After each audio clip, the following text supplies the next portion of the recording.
Hola, amazing friends. I'm Brandy Mars Sky, and welcome to this week's mini episode of the Art, Love, and Woke Magic podcast. So today I am so excited, and I'm wearing pink in honor of the new free book that I created for y'all. It is called Manifest, and I am going to drink the tea so I can then spill the tea as to what it is. Oh. I created this book.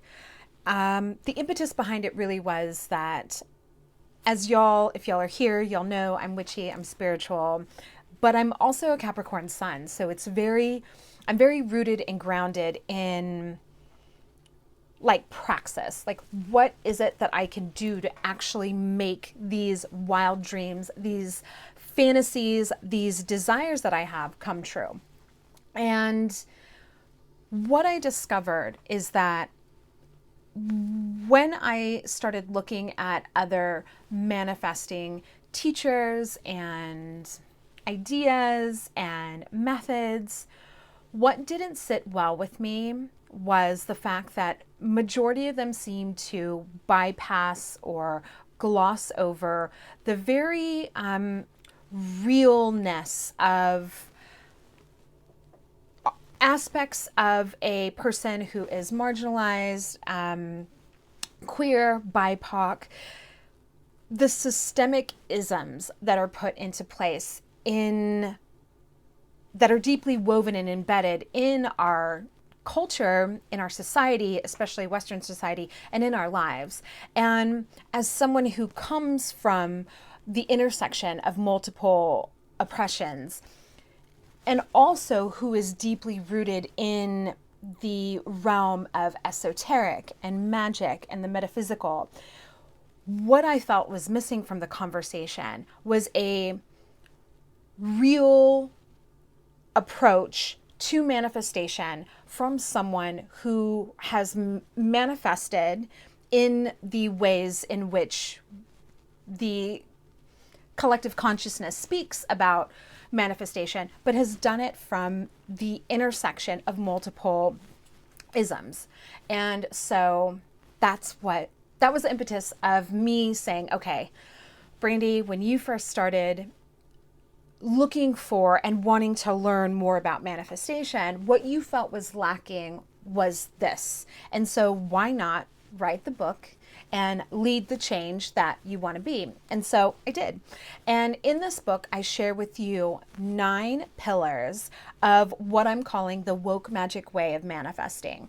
And what makes this different, besides the fact that it's coming from this multiple marginalized person, human, spirited, all the massive intersections perspective, but also that it's really grounded and rooted in both the esoteric, the magic, the spirit aspect of manifesting, but also tethered and rooted to our 3D, into our world and what we can do and open up to in order to manifest the things that we want to manifest. And so I feel it's a really beautiful balance between the spirit, the spiritual, like allowing and receiving and just giving it over and surrendering it to spirit, and also the praxis that we can do to show and share with the universe that we are really serious about our dreams. So I'm really, really excited. I'm going to share the first 3 with you, but then to get the other 6, math is mathing. To get the other 6, I want you to download the ebook. I put the link in the description below. I promise you, you are not going to roll your eyes and be like, oh my God, this is another like manifesting book. I promise you, you are going to see and feel something really different in this book because it's coming from a different perspective. All right, so number 1, the first pillar of the manifesting journey is no. You have to know what you want. You have to know who you are. You have to know where you're going in order to get there, right? Like, it's every time I think about no and destination, I think about the moment in Alice in Wonderland where she meets a Cheshire cat and she's like, which direction do I go? And the Cheshire cat is like, well, it depends on where where you want to go. And she's like, well, I don't really care. And then he's like, well, does it really matter then which way you fucking go? No, it doesn't. It doesn't matter. So it is so important for you to know where you're going, know why you want to get there, and know yourself, right? You can't really get to that point of knowing unless you know yourself. Because you could be just reaching for things that feel good now, but aren't really getting you where you want to be long term. And that's where the wild dreams come in, which is a totally other different episode. But the first pillar is know. The second pillar is believe, right? So you know all these things, you know where you're going, you know the path to get there because you've chosen a destination. Now you have to believe. You have to believe that you can do it. You have to believe that you can get there. You have to believe in your abilities, in the universe, in your process, in your relationship to the divine, in the relationship to yourself, in the relationship to your manifesting abilities. Like, you have to have a deeply embedded, rooted sense of belief in so many things. And for a long time, I feel like that was one of the missing ingredients for me when it came to manifesting, is that I expected, just to ask, believe, and receive, like that simple.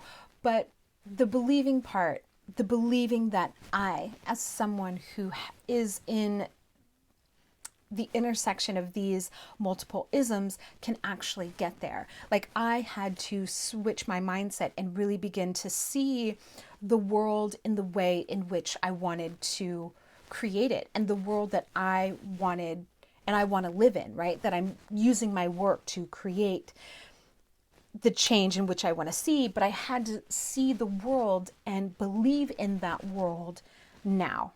I had to believe that I could make a change. I had to believe that my work and just impacting one person could really be a ripple of change.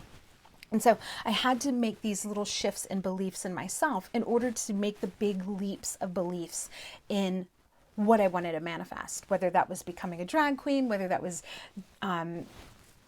getting published as an author, whatever it was, leaving my day job to become full-time entrepreneur, creative, or my own business.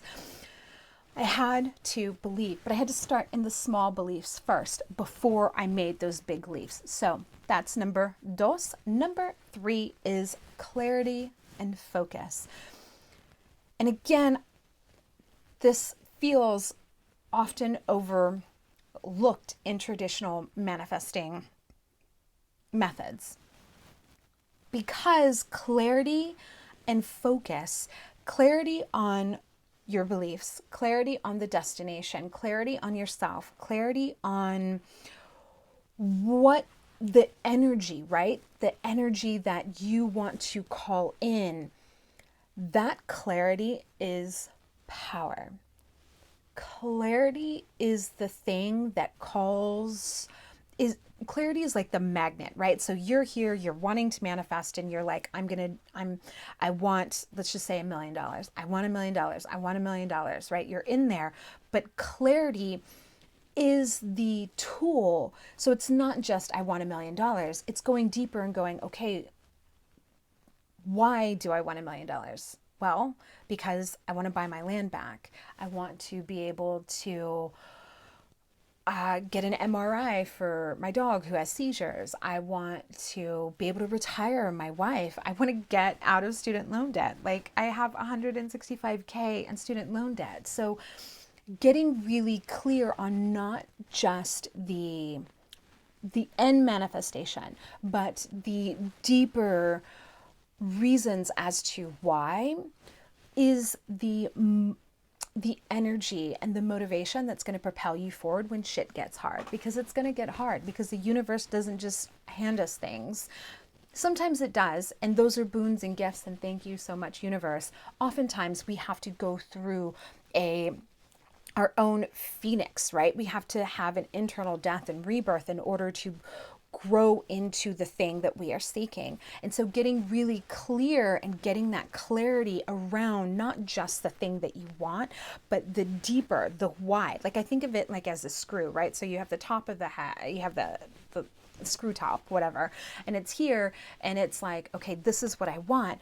But in order for you to attach anything to the screw, to like hang up a picture or anything, you have to like turn it, right? Like you have to like dig in. And that's what we're doing when we're getting clear. We're getting clearer on the why. We're getting clearer on what it means for us, but also what it means to like our community and our people, and what it means to the world, and what it means to our ancestors. And it's just going and going and going, and getting really clear on that is going to give you the momentum to keep moving forward. And then along with clarity comes focus, and those kind of, for me, go hand in hand, which is why it's one step and not two. Once you get that clarity, it's like a laser focus. So it's like, okay. And the thing that I think about a whole lot is I think about when I wanted to be a drag queen. Yes, life was going on around me, but that was the propeller, that clarity, that why my all of that propelled me into seeing the world and seeing opportunities in a new way, to see it in the sense of, oh, this is what this came for. This is why it's here. And specifically, I'm thinking about the moment when I said yes to working at the Resource Center, which is the third largest LGBTQ HIV/AIDS organization in the United States. And I said yes to that. And then I said yes to that. And then I said yes to doing gay bingo. And I said yes to doing gay bingo. And then I said yes to meeting with Jenna Sky, who at the time we couldn't stand each other because we thought we were both going to be like the head honchos of the show, the performance group. And then we ended up falling in love with each other, not in that way, but in a completely like platonic drag family way. And all of those yeses,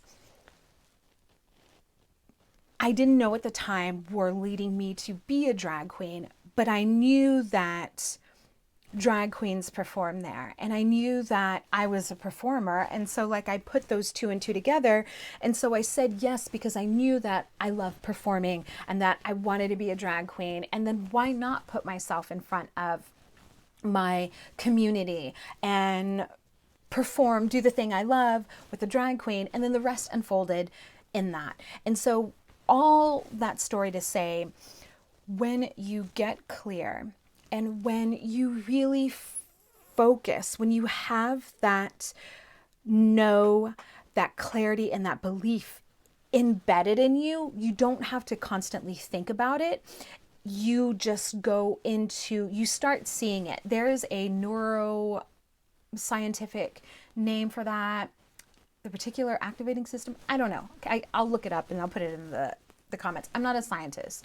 So there is a piece of our brain that begins to start looking for things that we believe or that we have in our head. So why not put that mechanism of our brain to work for us? And so when we're doing the knowing what we want, when we're doing the believing, when we're doing the clarity, what we're really doing is we're imprinting that desire in our mind and allowing our brain to do its job, right?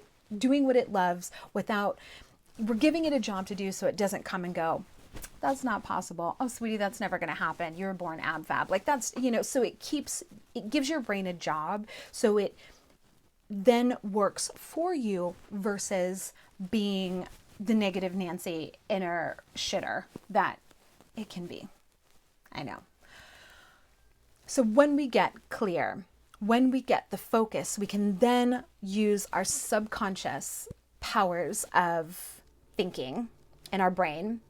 And then we can also use our conscious. And that laser focus, those things aligned, is really what is going to help amplify our manifestations and create the change that we want to see in our lives. So those are just the 3. Go download the ebook. There are 6 more in the ebook. So I give you the 9 pillars, but I also give you, because again, I really want to root manifestation in your body as something that is both etheric and spiritual and earthy and grounded. It is air and earth. And then there's all the elements, fire, water, the feelings, emotions, and the motivation. It's all there. But what this little book of magic called Manifest does is it helps you to see the spirit and the earth, combine them together. And then, because I love y'all so much and I want to see you fucking succeed and win in everything that you want to do, I've also given you some praxis work in there. So I give you ideas and examples of what you can do to help put that step into place in your life. You're welcome. I love you. So that is it for this week's episode. Go download. That is your homework for the week. Go download that ebook below. And then let me know what step was like your aha moment. Like what is the step for you that was like, oh, I never really thought about that when it comes to manifesting. Let me know in the comments, and let me know if you have any questions. I might, if y'all want, and I get some feedback, I might go ahead and do the rest of the 9 in little 3 segments, a little video. But let me know. Do you want it? Do you want to see that? I don't know. Let me know. Talk to me. Okay. Until next week, I love y'all so, so much. I'm sending you mucho más manifestation, love, and magic today and always. Until next week, in Laket.